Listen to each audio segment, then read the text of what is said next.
মাত্র কয়েক ঘণ্টা, কিন্তু সেই রাতই ইউক্রেন যুদ্ধের গতিপথ নতুন করে লিখে দেওয়ার মতো শক্তিশালী বার্তা বহন করে।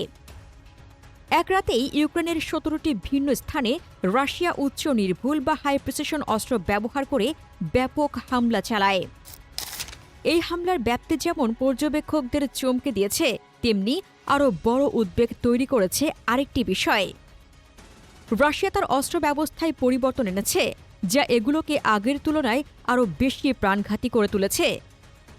এই আক্রমণের পেছনের পুরো চিত্রটা কি, সেটা এখন ধীরে ধীরে পরিষ্কার হচ্ছে। গতরাত আধুনিক অ্যাসিমেট্রিক ওয়্যারফেয়ারের ইতিহাসে একটি গুরুত্বপূর্ণ দিন হিসেবে চিহ্নিত হয়ে থাকবে।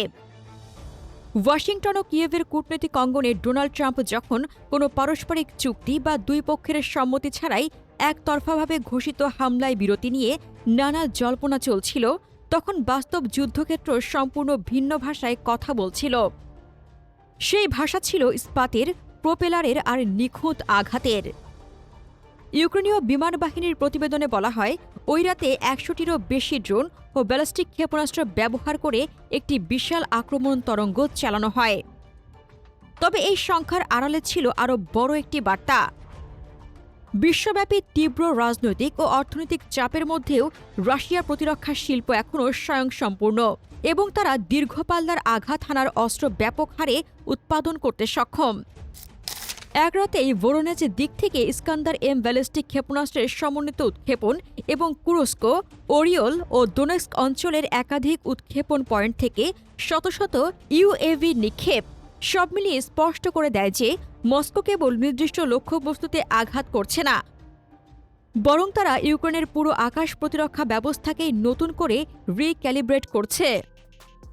রাজনৈতিক বয়ান যখন অস্থায়ী যুদ্ধবিরতির ধারণা দিয়ে জনমত গঠনের চেষ্টা করছিল, তখন রাশিয়া যুদ্ধক্ষেত্রে স্পষ্ট বার্তা দেয়, কৌশলগত উদ্বেগ এখনও তাদের হাতেই, কারণ আকাশের নিয়ন্ত্রণ যাদের, মাঠের নিয়ন্ত্রণও শেষ পর্যন্ত তাদেরই। এই পর্যায়ে গেরান, গেরবের ও ইতালমাস আর কেবল কিছু অস্ত্রের নাম নয়, এগুলো পশ্চিমা দামি আকাশ প্রতিরক্ষা ব্যবস্থার জন্য এক ধরনের দুঃস্বপ্নে পরিণত হয়েছে। কারণ এসব প্রতিরক্ষা ব্যবস্থা একসঙ্গে এত ভিন্ন বৈশিষ্ট্যের লক্ষ্যবস্তু সামলাতে গিয়ে মারাত্মক চাপে পড়ছে।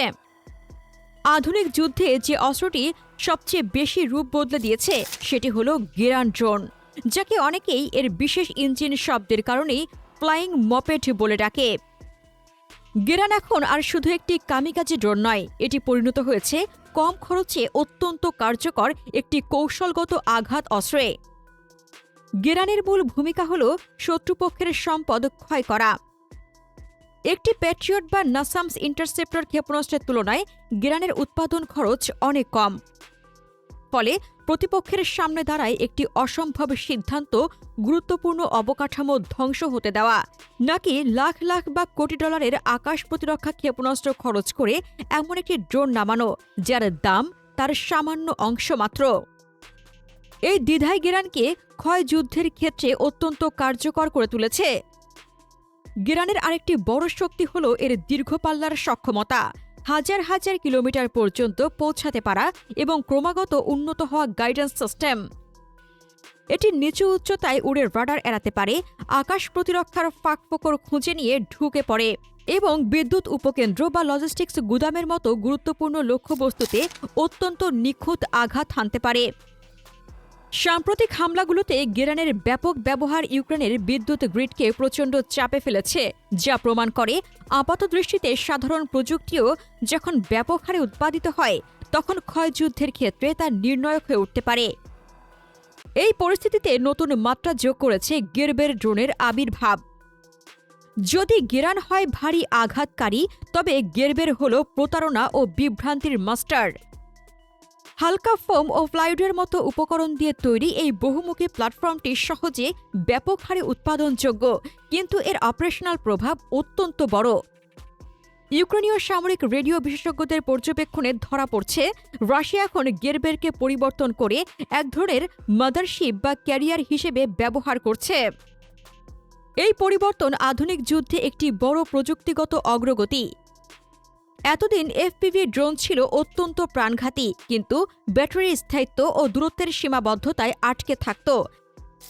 গেরবেরকে পরিবহন প্ল্যাটফর্ম হিসেবে ব্যবহার করলে রাশিয়ার ছোট কামিকাজে এফপিভি ড্রোনগুলোকে শত্রুর ফ্রন্টলাইনের বহু পেছনে নিয়ে যেতে পারে, যাত্রাপথে এফপিভির ব্যাটারি খরচ না করেই। লক্ষ্য অঞ্চলে পৌঁছে গেরবেরা এফপিভি ড্রোনগুলো ছেড়ে দেয়, আর সেগুলো জনবল বা সাজোয়াজান লক্ষ্য করে নিখুঁত আঘাত হানে। পাশাপাশি গেরবেরা ডিকয় হিসেবেও কাজ করে।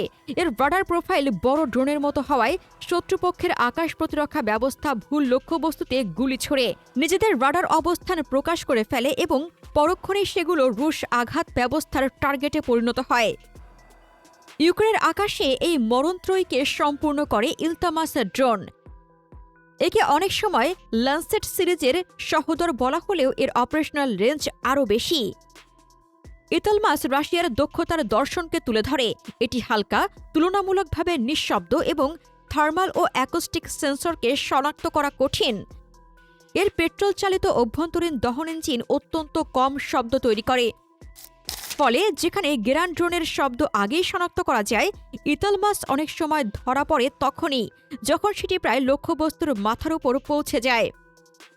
ইলতামাসের কাজ অত্যন্ত বিশেষায়িত। এটি মূলত পেছনের এলাকায় চলমান লক্ষ্যবস্তু, শত্রুর আর্টিলারি সিস্টেম এবং যোগাযোগ কেন্দ্র ধ্বংসে ব্যবহৃত হয়।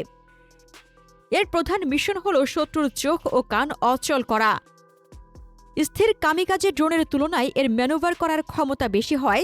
প্রাকৃতিক আড়াল বা হালকা বাংকারের পেছনে লুকোতে চাওয়া লক্ষ্যবস্তুকেও এটি অনুসরণ করে আঘাত করতে পারে।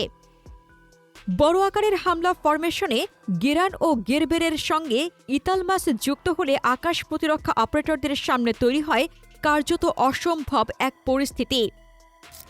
একসঙ্গে শত শত লক্ষ্যবস্তু সামলাতে হয়, যাদের উড়ান পথ ও রাডার স্বাক্ষর একে অন্যের থেকে ভিন্ন। এই কারণে গতরাতের হামলাটি কেবল প্রতিশোধ বা নিয়মিত শক্তি প্রদর্শন ছিল না, এটি ছিল রাশিয়ার পরিশীলিত নতুন যুদ্ধ ইকোসিস্টেমের একটি সরাসরি প্রদর্শনী। পশ্চিমা দেশগুলো যখন ধীর গতিতে অস্ত্র সরবরাহ ও রাজনৈতিক সিদ্ধান্ত নিয়ে বিতর্কে ব্যস্ত, রাশিয়ার প্রতিরক্ষা শিল্প তখন অনেকটাই এগিয়ে গেছে ড্রোন ধারণায়, যেখানে কৃত্রিম বুদ্ধিমত্তা, সস্তা কিন্তু কার্যকর উপকরণ এবং উন্নত বিভ্রান্তিমূলক কৌশল একসঙ্গে ব্যবহৃত হচ্ছে। স্কেন্দার এম এর ধ্বংসাত্মক শক্তি, গেরানের স্থায়িত্ব ও সস্তা ক্ষয়যুদ্ধ ক্ষমতা, গেরবেরার মাদারশিপ উদ্ভাবন এবং ইলতামাসের নীরব ঘাতকতা, এই সমন্বয় স্পষ্ট করে দেখায় যুদ্ধক্ষেত্রে উদ্ভাবনের দৌড়ে রাশিয়া কতটা এগিয়ে যেতে পেরেছে। এই প্রযুক্তি শুধু লক্ষ্য ধ্বংসের জন্য নয়, এটি যুদ্ধের গতিপথ নির্ধারণ, শত্রুর সম্পদ নিঃশেষ করা এবং শেষ পর্যন্ত মস্কোর কৌশলগত স্বার্থকে প্রাণঘাতী দক্ষতায় নিশ্চিত করার একটি কার্যকর পদ্ধতি। প্রিয় দর্শক, একই দিনে ইউক্রেনের রাশিয়ার এই হামলাকে আপনি কিভাবে দেখছেন? আপনার মতামত কমেন্টে জানান। রাশিয়া ইউক্রেন যুদ্ধ নিয়ে আরও জানতে আমাদের চ্যানেলটির ভিডিও ট্যাব থেকে ঘুরে আসুন। এই ভিডিওটি ভালো লাগলে লাইক বাটনে ক্লিক করুন। ভিডিওটি আপনার বন্ধুদের সাথে শেয়ার করে তাদেরকেও ভিডিওটি দেখার সুযোগ করে দিন। ধন্যবাদ।